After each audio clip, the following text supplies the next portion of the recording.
Hey, prepare for a wonderful, wonderful episode of the Super Divorce Supercast, and we're going to help you get prepared with this introduction to our Boss Monster program. This episode, we, fresh off of playing 2 rounds of the card game Boss Monster, we just talk about it a little bit and review it. It's not from the 80s, but it's very nostalgic nonetheless. Very much inspired by 80s video gaming. Yeah, very, very 80s inspired. So we talk about that for a bit, and then we got sidetracked on a tangent. We talked about movies for a while. Not too long, but still. Yeah. So, before we get into the show, check us out at superdivorceme.com, facebook.com/superdivorce, Instagram at superdivorceband, Twitter at superdivorce, and Snapchat superdivorce. If you want to get in touch with me on social media, Nicholas Villars. I am at Nicholas Villars on Instagram, Twitter, Snapchat. It's the key to your city. It is. Wherever you would like to get a hold of me, that's how you do it. If you want to follow me on social media, my Instagram is at BenderButt. My Twitter is at BenderButts. And my Snapchat is BendersButt. So, hit me up or whatever. I'm always down to clown, I guess.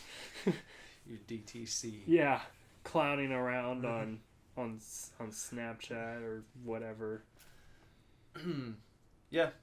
That's it. That's good. Also, when you go to our .com at superdivorceme.com, scroll down to the bottom of the page there and sign up for our mailing list, because we're going to have lots of cool stuff to tell you very shortly.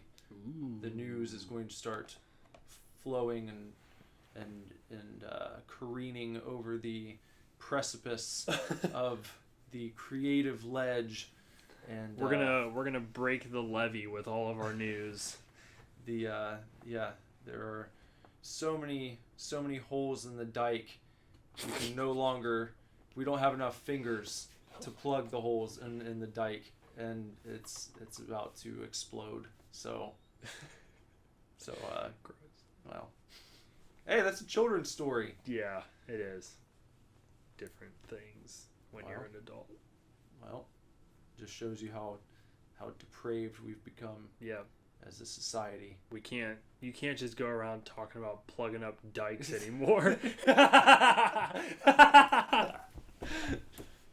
It's unacceptable.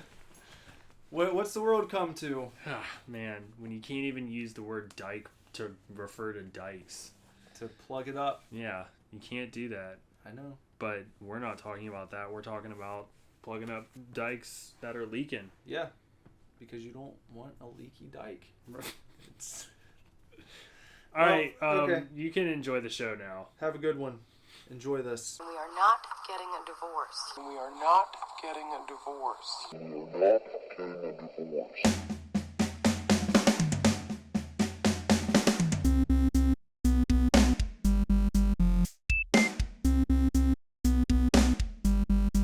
Hey man, welcome to the Super Divorce Supercast. Nicholas here. And Bender.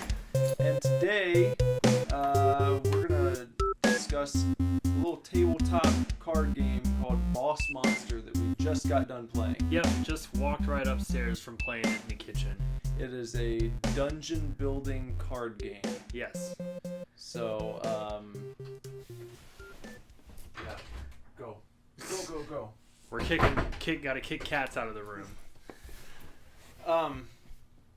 Yeah, so this is it's a game that I have been looking at for probably close, I don't know, I wouldn't say a year, some months. I've seen it around. It's been some months. Every time I would go to pick up comics at Nostalgia Inc., I would see this game sitting on the shelf, and I was like, I don't know, I've contemplated buying it many, many times, and I finally did. Yeah. And we just played it, and it was a lot of fun. It is a lot of fun. Now, the reason we picked this, by the way, last week we just said that we're going to start bringing you all stuff from the 80s. Mm-hmm. Well, Boss Monster is not a card game from the 80s. No. It's very new. However, we decided to go over the game because it features very 80s 8-bit artwork, and the box itself is modeled after like an old Nintendo cartridge box. Yeah, the old classic Nintendo look. Yeah, the classic Nintendo. So it's retro, and it can bring about some nostalgia. Mm-hmm. So that's what we're all about, nostalgia. All of the cards feature some fantastic pixel art. It looks like, it honestly looks much better than like the very first Nintendo games that would have come out. It looks like you're like Ghost and Ghouls almost. Yeah, like very late era NES / early Super Nintendo. Mm-hmm. For some of this, from the sprites Yeah. that you get here. But the cards are a lot of fun to look at. The descriptions are neat and wacky. So yeah, if you're listening, you're probably a fan of kind of the same type of shit that we're into to some degree, or else you wouldn't be here because we talk about the same kind of stuff every week. Yeah. But yeah, that's kind of the look and feel of the game. Just gonna kind of spitball on our impressions of it, and so yeah, the artwork, great quality. Yeah, it's really fun. Like Nick said, it is really fun to look at. A lot of the the cards, you've got your different categories of cards, and they all feature nice little 8-bit pictures, and they're fun. It's bright. It's like a colorful game, despite being in a dungeon. Yeah.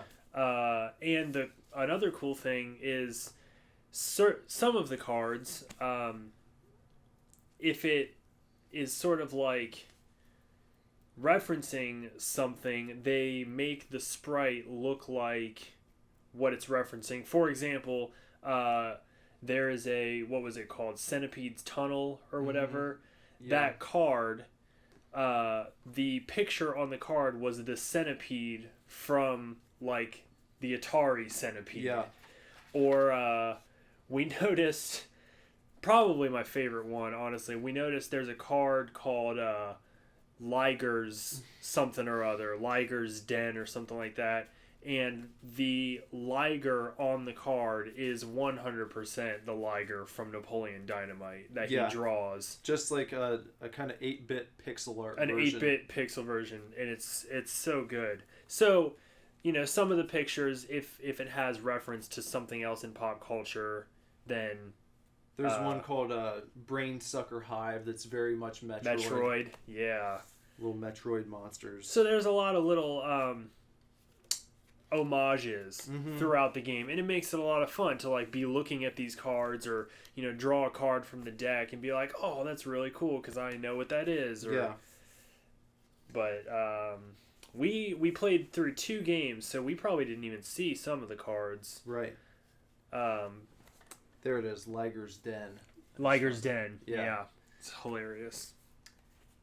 Liger's Den. Once per turn, when you play a spell card, draw a spell card. So you've got the game, it's, as Bender said, you've got some different categories on the cards. You've got one deck of room cards. Oh yeah, the fighter. Definitely Ghosts and Goblins. Yeah. I didn't even notice that before. Yeah. You've got a room deck. You've got a deck of spell cards that you can play. There's your boss card deck that you draw a boss card to start the game, and each player has their own boss for their dungeon. And kind of the object of the game is to draw adventurers into your dungeon. You get to kind of craft and build your personal dungeon where you're trying to lure adventurers into and then kill them all. What is it? You have to kill... You have to collect 10 souls. And if a hero makes it through your dungeon without dying, it's a wound against your boss, and you can only sustain 5 wounds. Right. And that doesn't necessarily mean it's going to take 5 adventurers to wound you 5 times, because you've got like your hero deck, and then there's an epic hero deck that you start drawing from once all the regular heroes have been exhausted. Yeah. So if player 1 and player 2, and you can play up to 4 people, you can have 4 dungeons going.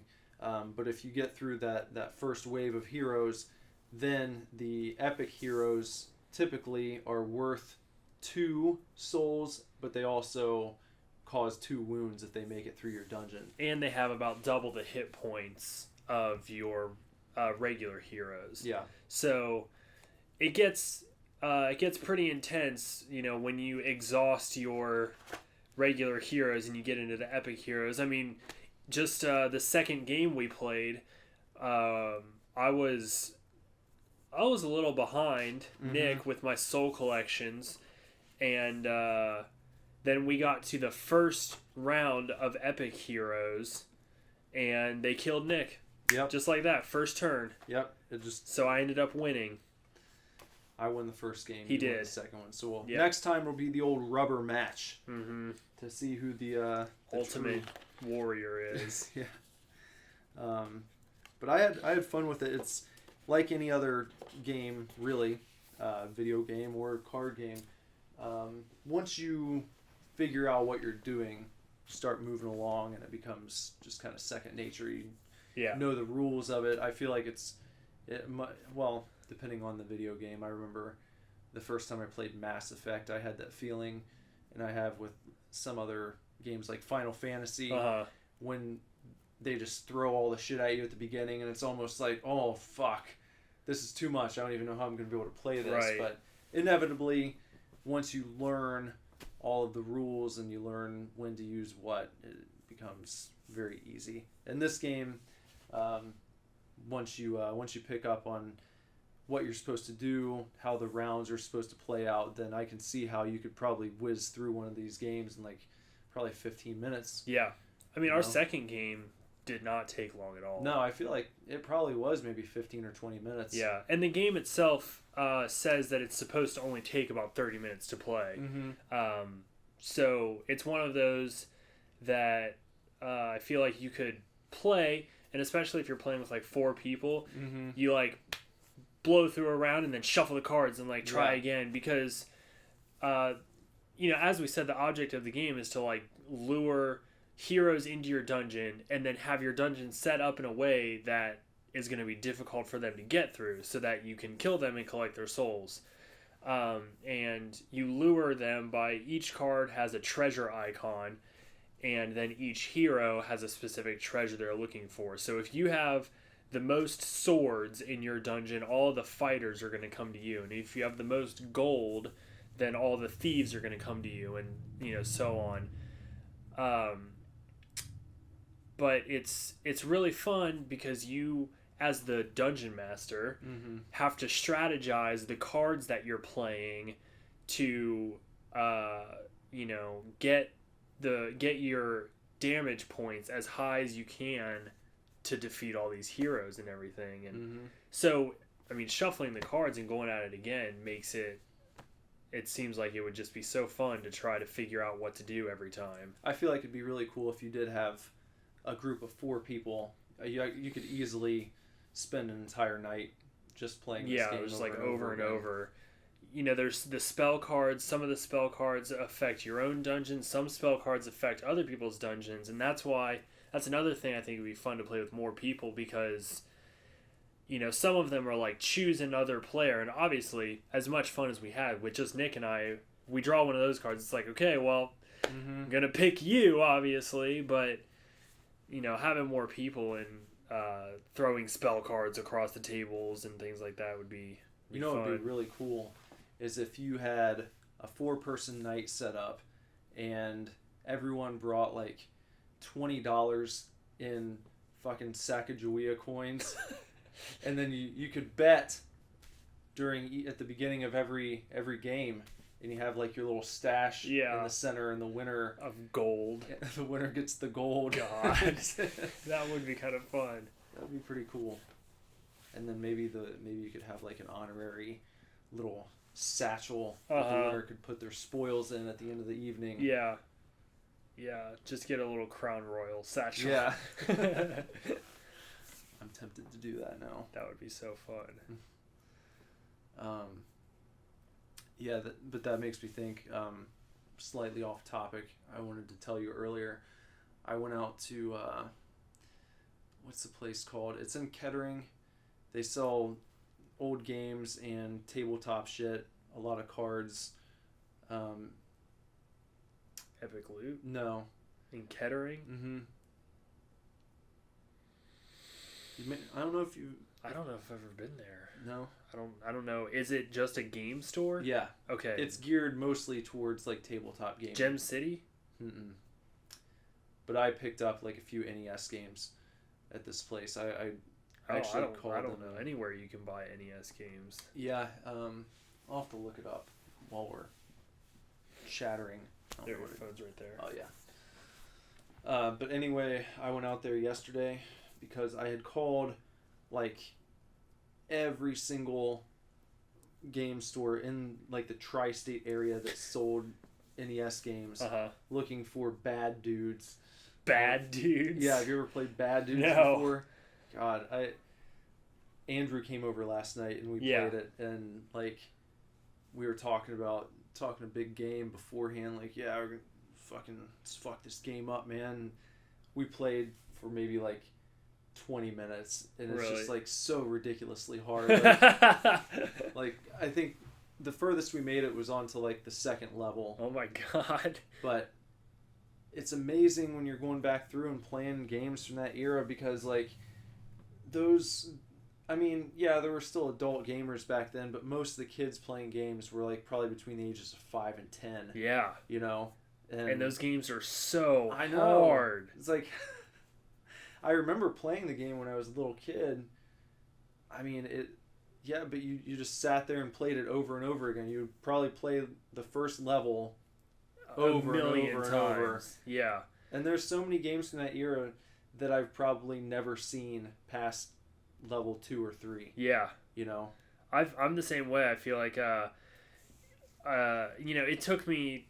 I don't know how long, because the first game I ever owned myself was, it was Killer Instinct, but that's just a fighting game. But my grandma did have Mario Brothers on Game Boy, and I don't know how long. I was probably playing when I was 5 and 6 or whatever, and I probably didn't actually beat the game till I was like a teenager. Yeah, like it's just so difficult, but now I haven't played it in a long time, but I could probably breeze through it in like 20 minutes. I'm sure.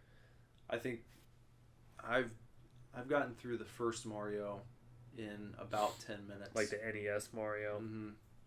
I know that's like laughable compared to whatever the world record is, but it was called No Limit Gaming, by the way.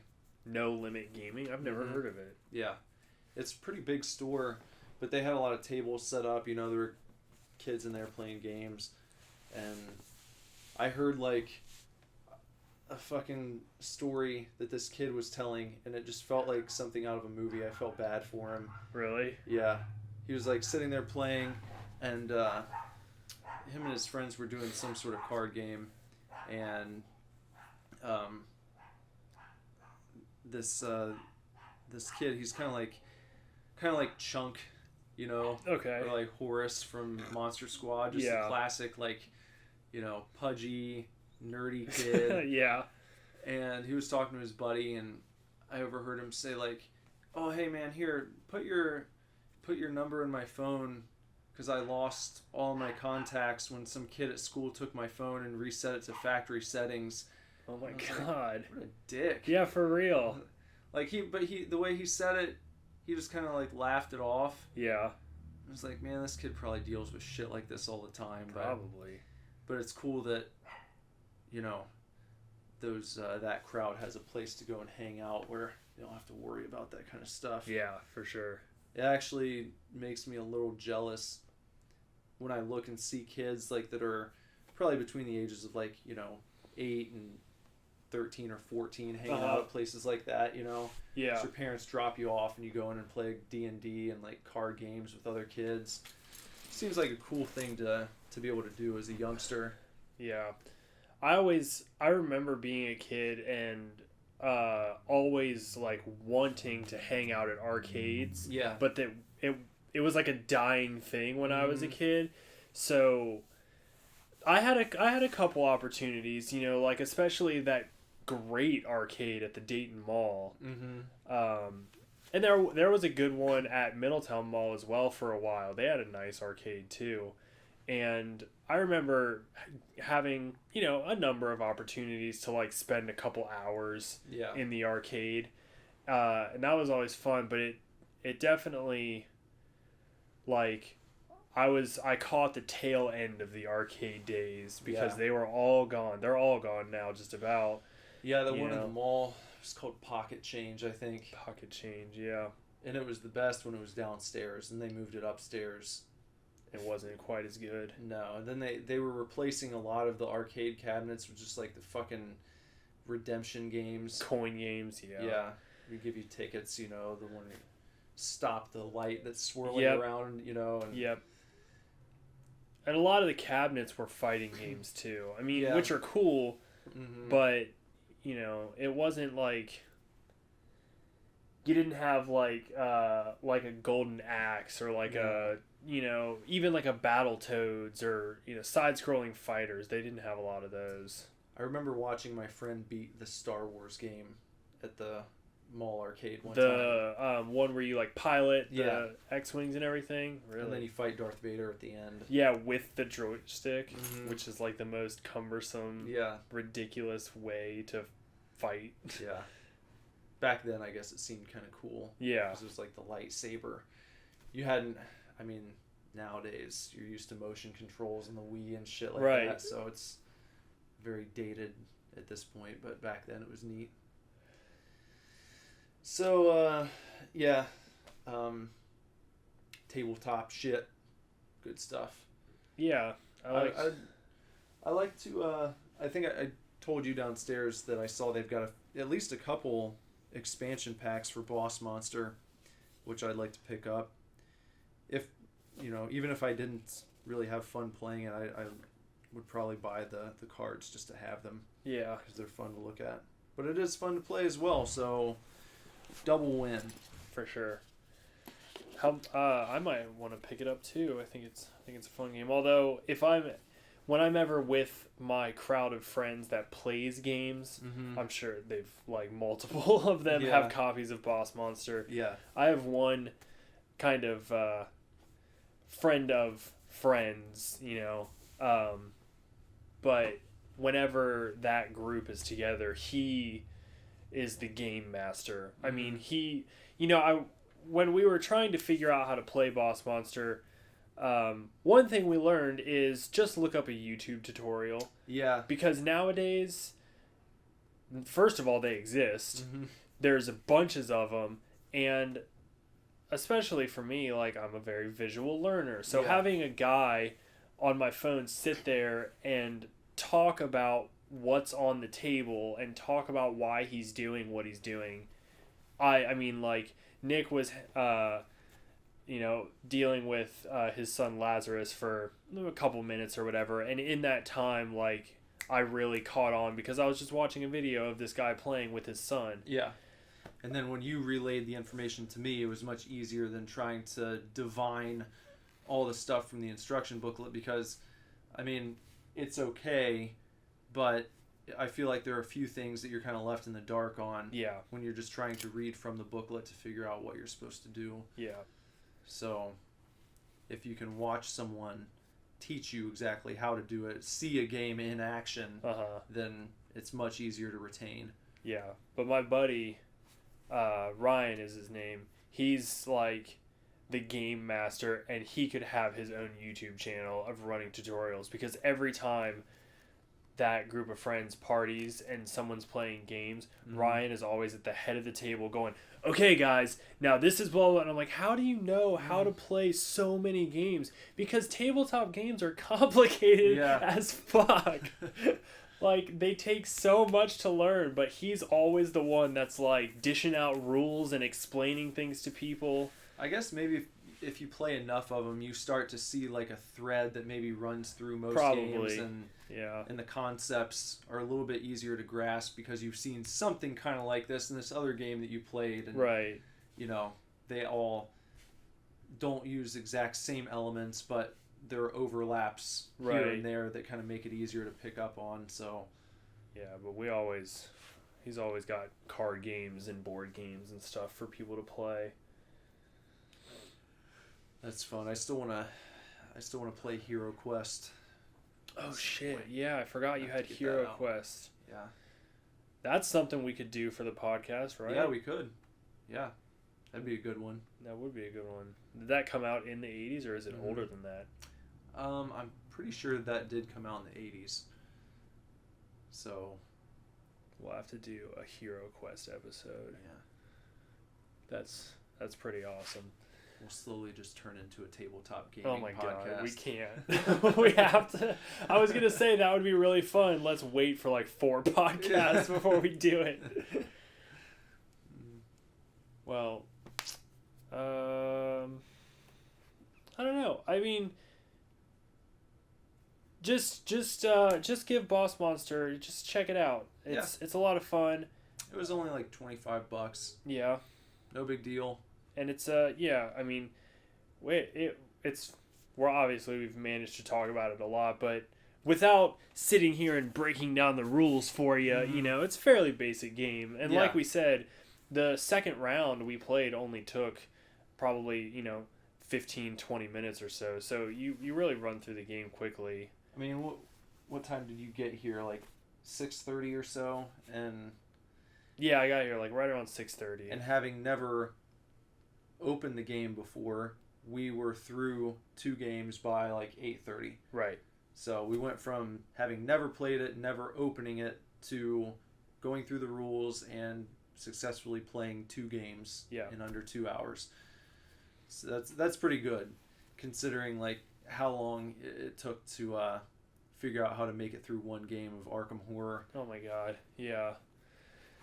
That's like I told Nick downstairs. I was like, man, after I watched that YouTube tutorial, like that's what we need to do for Arkham Horror, because that game was just like insane, so insane. It's got like a novel for the instruction booklet, right? But yeah, it's a fun little game. I enjoyed it.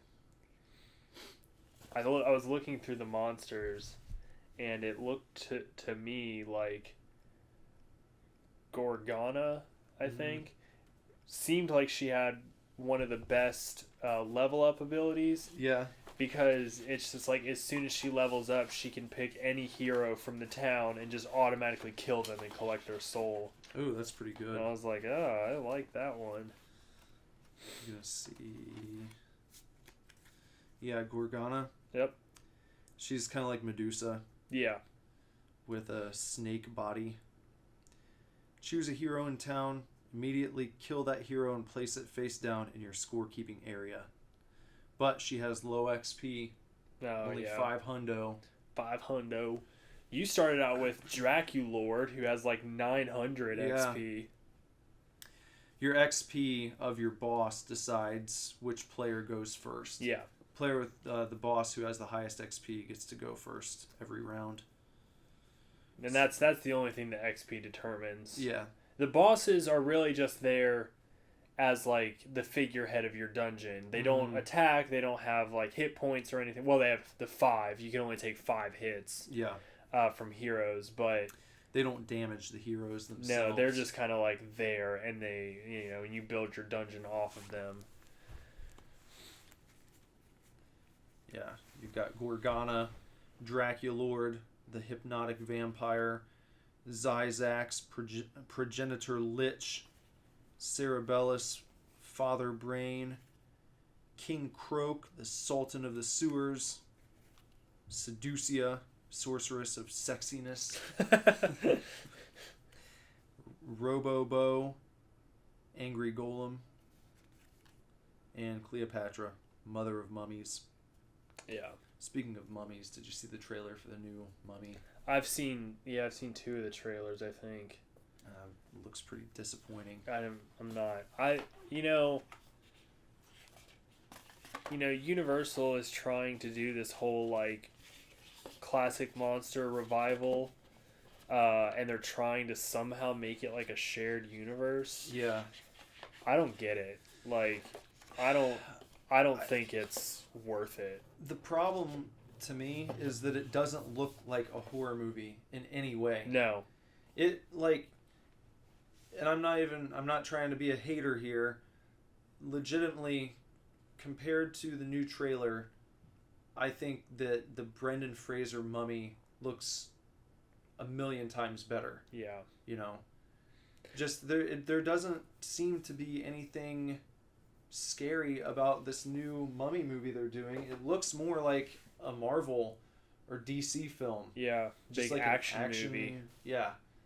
And the whole, in the trailer or whatever, they've got the Mummy like bringing forward a sandstorm or some shit like that, and then her face comes out of it, and I'm just like, they did this. Yeah. They did this in every Mummy movie with Brendan Fraser. Yeah. Like, it was the sand in the first one, and it was the water in the second one, and I never saw the third one, but I'm just going to assume they did it with snow because they were in, like, the Himalayas.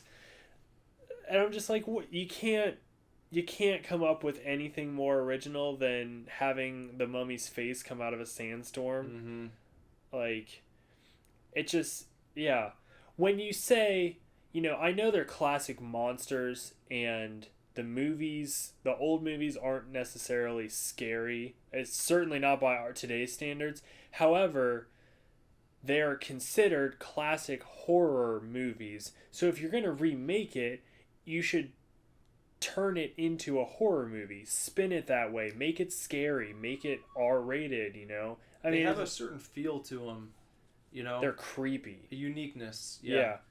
And they definitely don't feel like action movies. No, not at all. So I feel like they should have done something.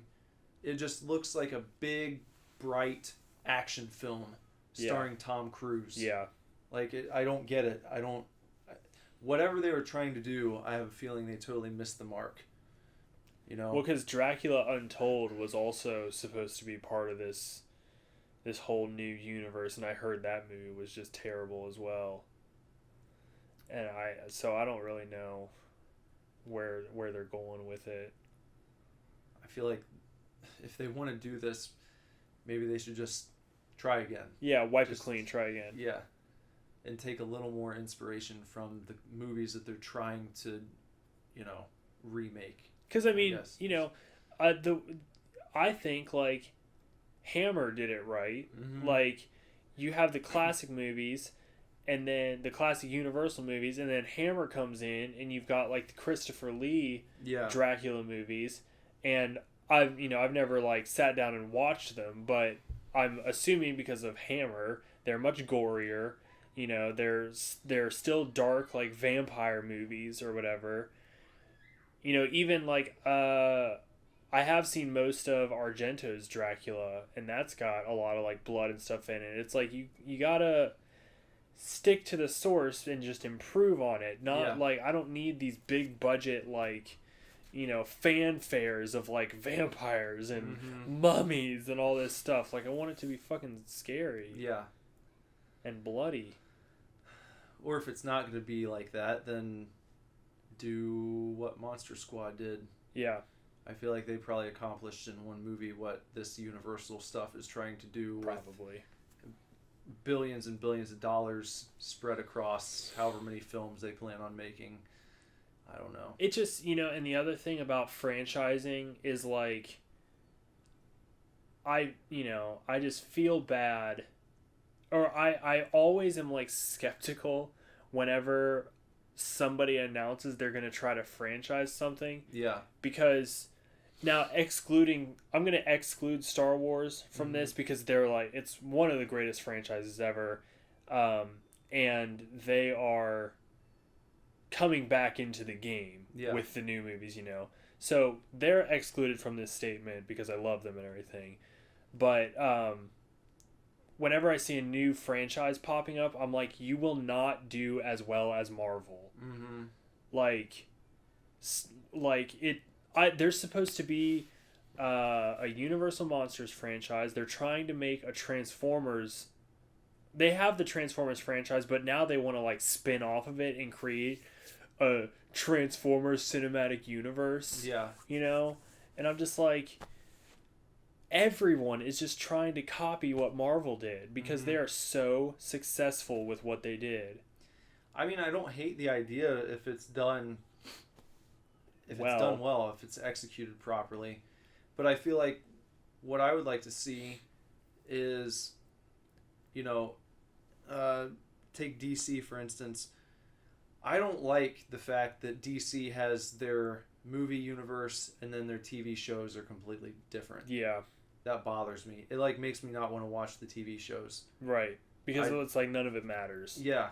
I get like, especially being a comic book fan, you have to just accept multiple universes and alternate realities and all this stuff. Right. But it's like, why not use all of these different forms of media to construct something cohesive? Like Marvel. Yeah, like fucking Marvel. Agents of S.H.I.E.L.D. works into the movies. Yeah. And I don't know if their street level stuff is like acknowledged as being a part of the their street level stuff is different from the cinematic universe. Yeah. See, I still don't understand why. Because the comic books aren't. Right. Comic books aren't different. The characters exist in the same universe, but they really don't overlap very often. Right. They don't have to, but you could at least say, yeah, this stuff you're watching here is happening in the same world as the Avengers, but they're not really gonna... Right. However, I think DC is a little bit different because they said, like, yeah, our TV shows are like their own thing. Yeah. So I'm going to correct myself. Marvel is not going to bring their street level characters into the movies. Yeah. But Daredevil starts out with the fallout from Avengers. Mm-hmm. So like things that happen in the movies affect the TV shows. Yeah. But I think they've said like they have no plans for the TV shows to cross into the movies at all. Physically, yeah. That's all right. Yeah. I can deal with that, but I like the idea of it all being in the same world. Right. If Avengers Infinity comes out and I don't know, like a couple characters die or whatever. I mean, no, Daredevil's never met up with them, but it would be cool for like hopefully the 4th season of Daredevil by that point. Mm-hmm. He's listening to the news and the world weeps as Captain America and Iron Man fall. You get just an acknowledgement. And Marvel's really good at that. Mm-hmm. Easter eggs. Yeah. Because it makes the fan connection feel stronger. Right. You're rewarded in a sense for paying attention. Yeah. So, I don't know. Yeah. A little bit of a tangent there. Yeah. Which we were supposed to avoid with this new setup. But that's okay. Yeah, it's going to happen. Okay. We talked about our main dish. Yeah. Chefs. And you got some extra dessert as well. So, I do want to tell you guys a story real quick. A story of the perfect couple, mm-hmm. Nicholas and Jesse Villars, and how wonderful they are, and how well they know me. So, Jess is at Star Wars Celebration in Florida right now. And a couple weeks back when I think Bleeding Cool on Facebook had posted, like, here's your Funko Pop exclusives for Star Wars Celebration.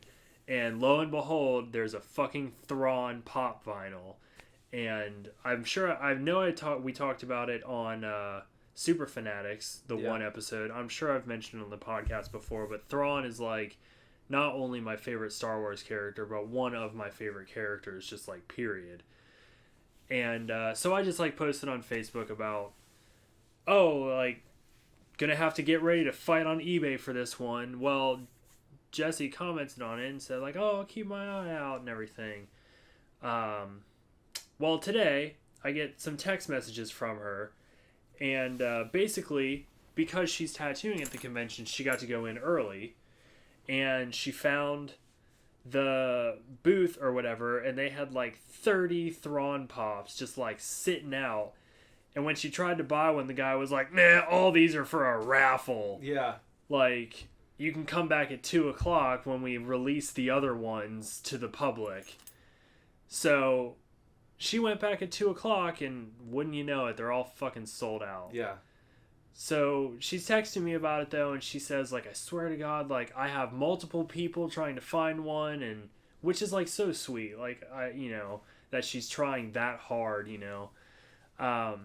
But the funny thing about this is not 30 minutes after Jessie is texting me, telling me she's going to try super hard to find Thrawn pop vinyl for me, I get a Facebook message from Nick, and it's a picture of a brand new Thrawn action figure, like the 3.75 inch Star Wars figures, and he's like, "Hey, do you have this?" I was like, "No, I didn't even know it was out." And he was like, "Cool, I'll buy it for you." Yeah.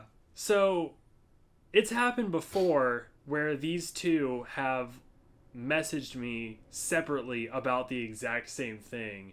And number one, I'm so grateful to have friends like you that know me well enough, to like find these things and think of me and whatever.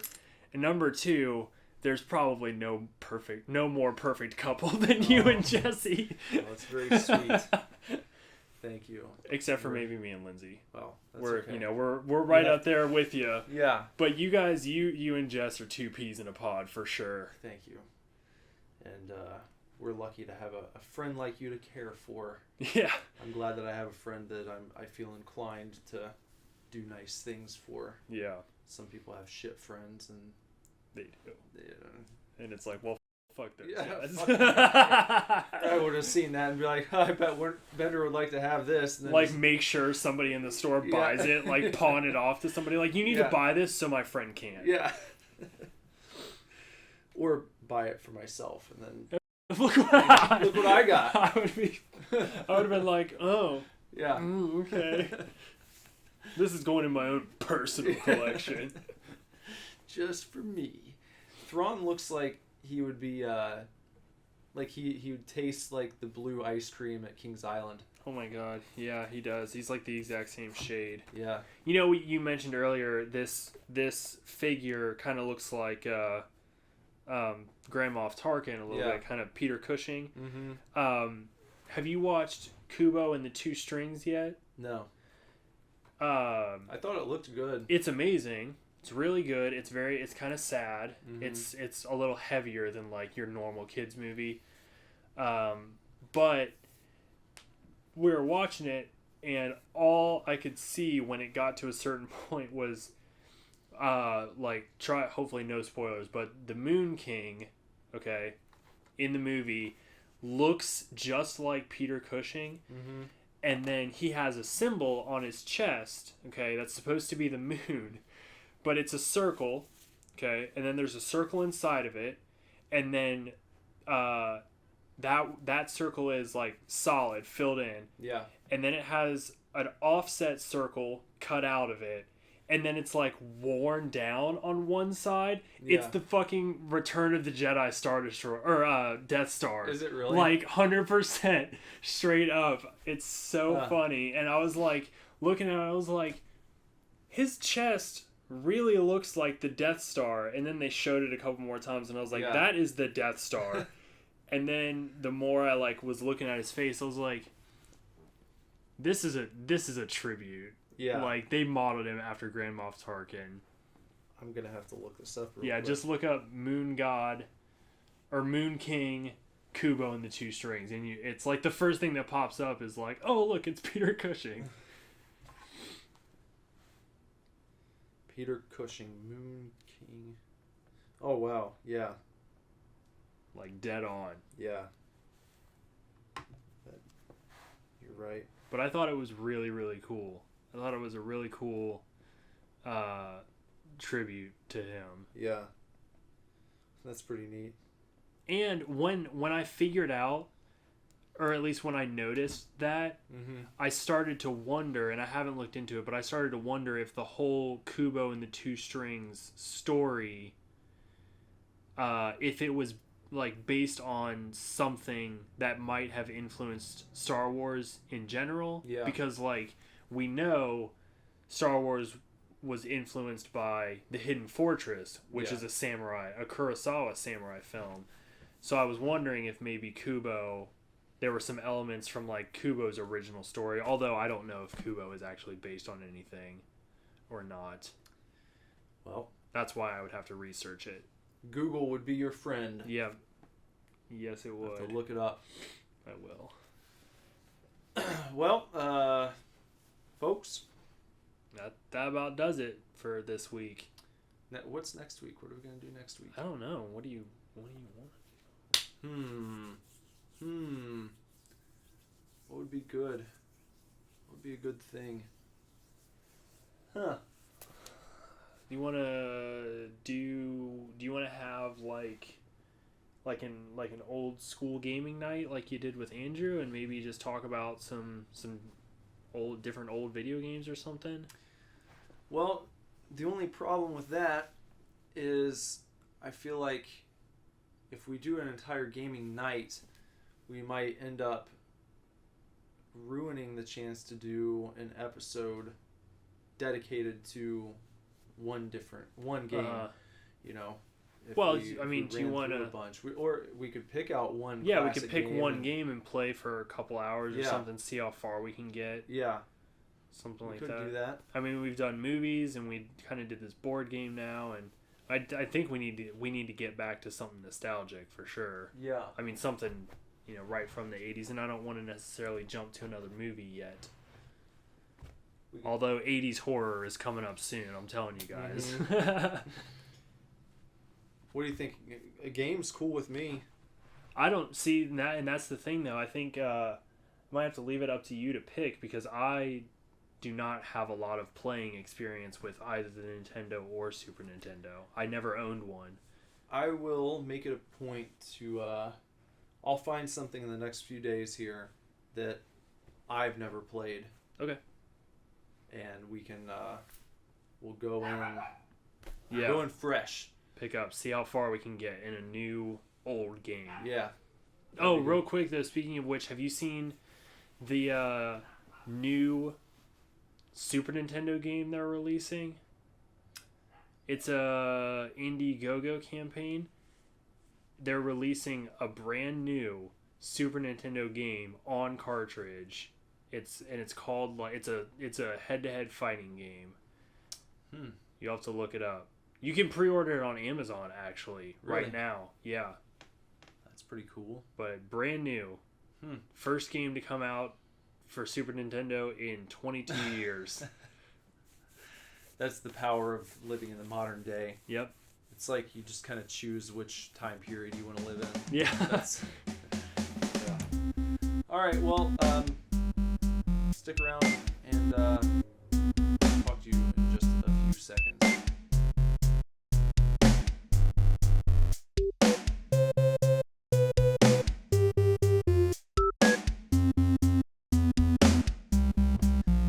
And that was another episode for you, and hopefully you enjoyed that.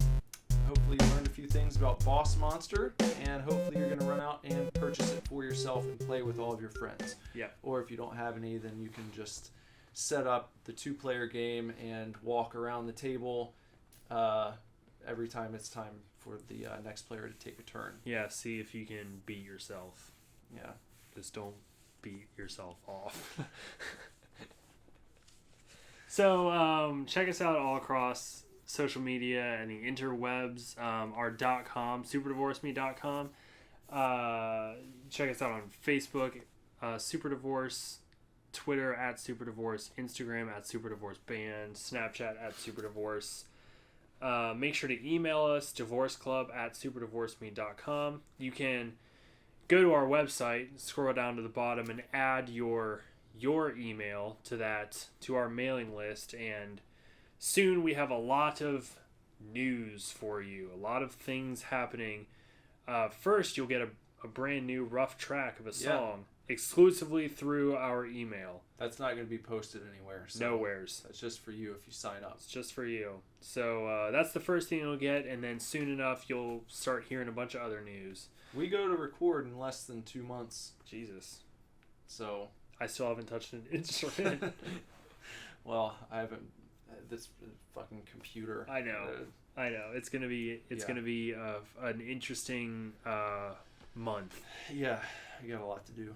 But in the meantime, follow me on Instagram at BenderButt, Twitter at BenderButts, and Snapchat at BendersButt. And to get in touch with me across social media, Nicholas Villars, at Nicholas Villars on Instagram, Twitter, and look me up on Facebook if you want to. Oh, same for me. I'm on Facebook too. I like Facebook. Yeah. So, that is it. That's all we got this time. We're going to come back next week, and we will be telling you all about a session of gaming featuring a game that we have not decided upon yet, but we will, and it'll be lots of fun, and we can't wait to tell you all about it, friends. Yeah. So be back here next week, and until then, stay nice and fresh, and yeah. Enjoy, chefs. Super divorce.